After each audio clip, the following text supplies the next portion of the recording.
Vamos lá, pessoal, terminar esse livro 1. Estamos no 4º capítulo da frente B. Então, as nossas funções trigonométricas. Pega o livro para acompanhar, para ficar fazendo também algumas observações que eu vou falar aqui para vocês, certo?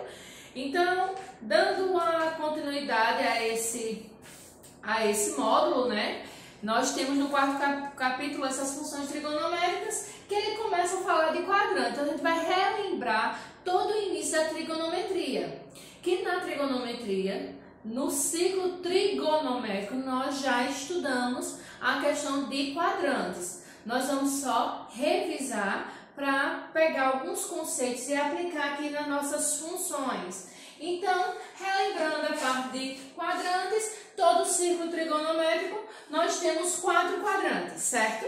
Então, um círculo, 360 graus, dividido em 4 quadrantes de 90 graus. Então, iniciando, relembrando, de 0 grau a 90 graus, que nesse caso aqui é representado pelo arco AB, é o primeiro quadrante, tá aqui mostrando.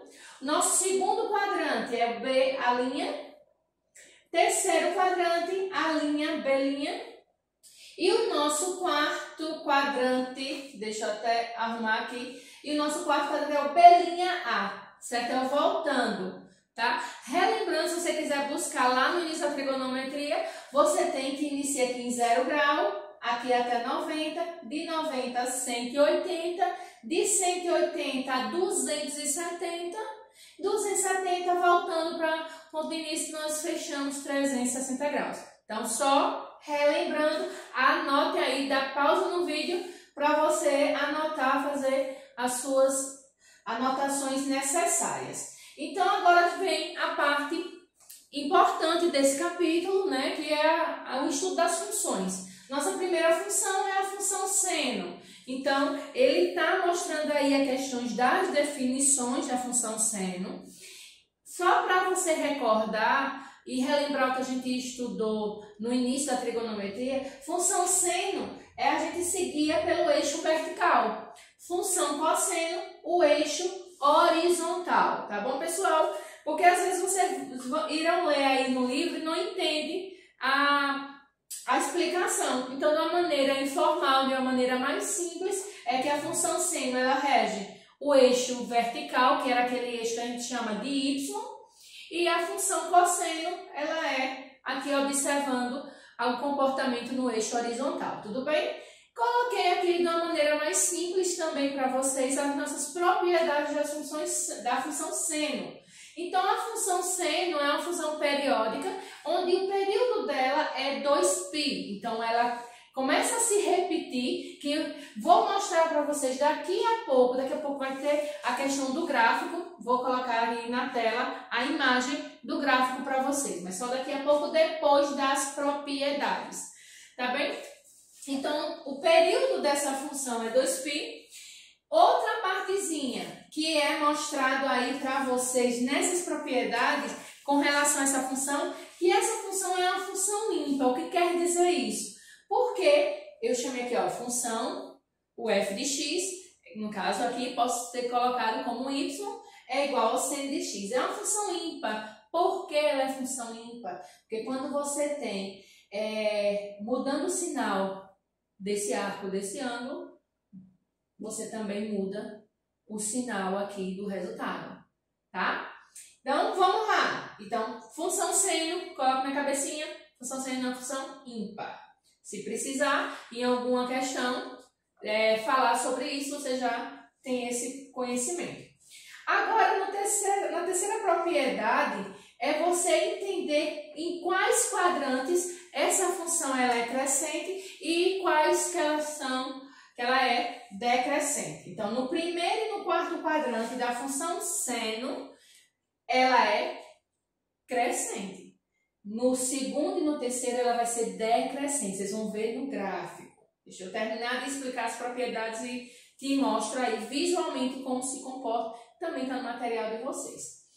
Os sinais, como é que se comporta em cada quadrante o sinal dessa função. Então, no primeiro e no segundo quadrante, a função seno ela é positiva. Vamos para cá. Vamos pegar essa imagem aqui. Só observar que acima de zero, nesse eixo aqui, é o quê? Positivo. Então, primeiro e segundo quadrante, na função seno, ele é positivo.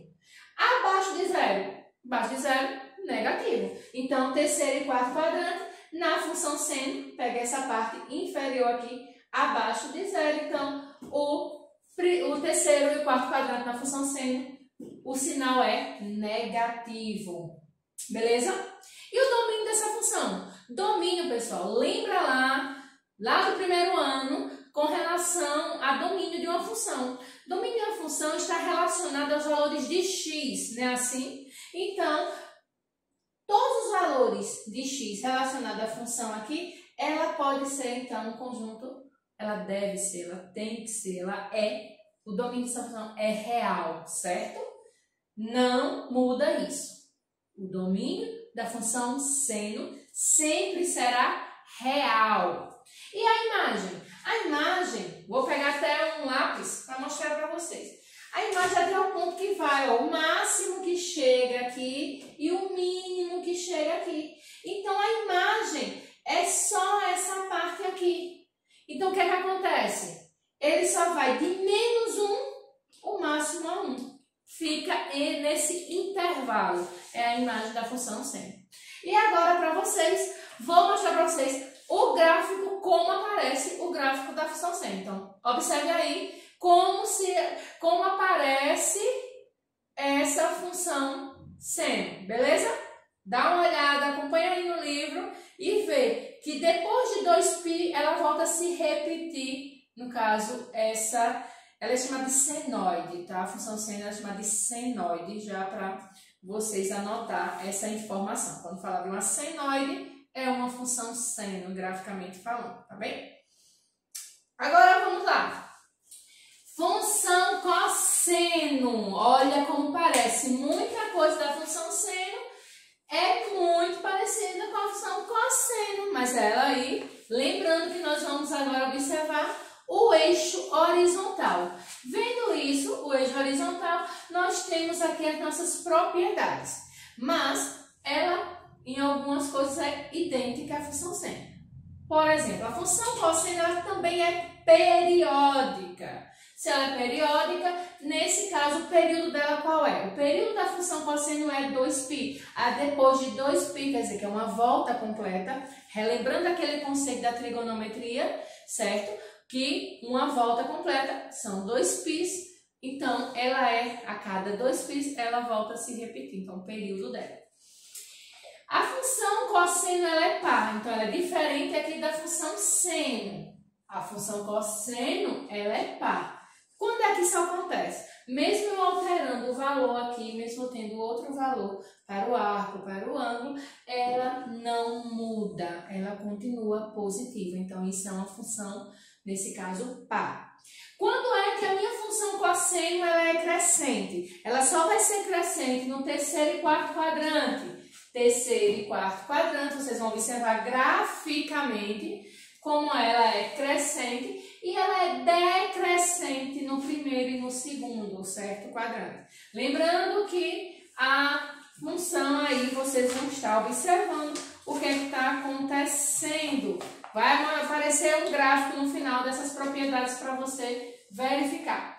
Quando é que eu tenho o sinal, em quais quadrantes a função cosseno ela é positiva e quais os negativos? Então, ela é positiva no primeiro, ó aqui, ó. Imagina, que é função cosseno. Quando é que é positivo? Primeiro e quarto quadrante. Não é assim? Por quê? Porque ele está à direita do zero. Aqui é a origem do plano cartesiano aqui, esse ponto encontro do zero. À direita, né, aqui, você vai ter os valores positivos. Então, no primeiro e no quarto quadrante, ele encontra valores positivos para essa função. E qual é o sinal da função quando for no terceiro, melhor dizendo, segundo e terceiro quadrante? Ele vai ser negativo porque são valores abaixo de zero ou menores que zero. Tudo bem? Ficou clara essa parte? Caso não tenha, você ficou com dúvida, anota aí a sua dúvida para me perguntar depois na conferência. E vendo aqui o domínio, o domínio e a imagem da função cosseno é o mesmo que a função seno, porque o domínio também será todos os reais e a imagem, que é onde ela vai dar o máximo e o mínimo, vocês vão também entender sobre isso, o máximo para aquela função e o mínimo vai ser, no caso, de -1 a 1, tá bom, pessoal? Aí agora vocês vão ver, vou mostrar para vocês agora como se comporta, olha aí a imagem dá para vocês ver como é diferente já o formato dessa função cosseno. É diferente. Então, a função cosseno chama de cossenoide, certo? Seno, senoide e cosseno de cossenoide, tá bem? Vamos lá, continuando. Agora nós temos a tangente, ó, que muda, viu? Tangente, lembra o que é uma função tangente? Mas lembra o que é uma tangente? Tangente não é uma razão, que é seno dividido por cosseno? Pronto, é você pegar a função seno e dividir pela função cosseno. Mas aí, claro que tem algumas propriedadezinhas, algumas coisinhas para vocês entenderem melhor.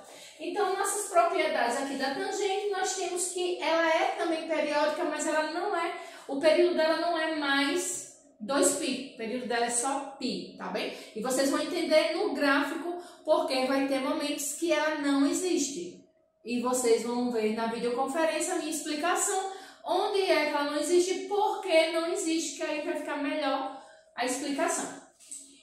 A segunda propriedade da função tangente diz que ela também é uma função igual à função seno, ela é função ímpar. Já expliquei o que é uma função ímpar.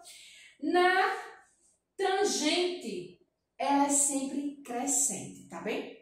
Não vai ter esse negócio, primeiro, segundo quadrante decrescente, não, ela é sempre crescente. Para qualquer um dos quadrantes, ela é crescente.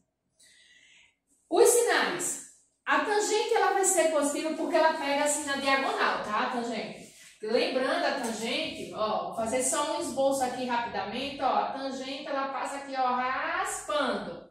Apesar que o rascunho não ficou tão legal, mas ela passa aí raspando aí o círculo trigonométrico. Então a tangente, ó, essa projeção, ó, em x, ó, você encontra aqui a minha tangente e eu encontro aqui a tangente.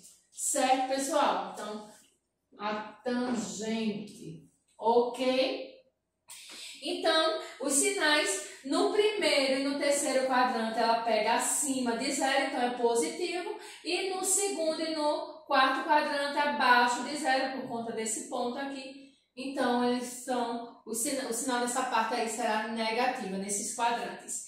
Aí faltou só falar para vocês, que aí está no material, eu vou citar para vocês aqui, que o domínio, então eu vou agora apagar e anotar para vocês o domínio da função tangente, que ele dá uma forma diferente, ou melhor, vocês já observam aí que é domínio da função, não precisa nem eu escrever aqui. Domínio da função tangente é x pertencente aos números reais, né?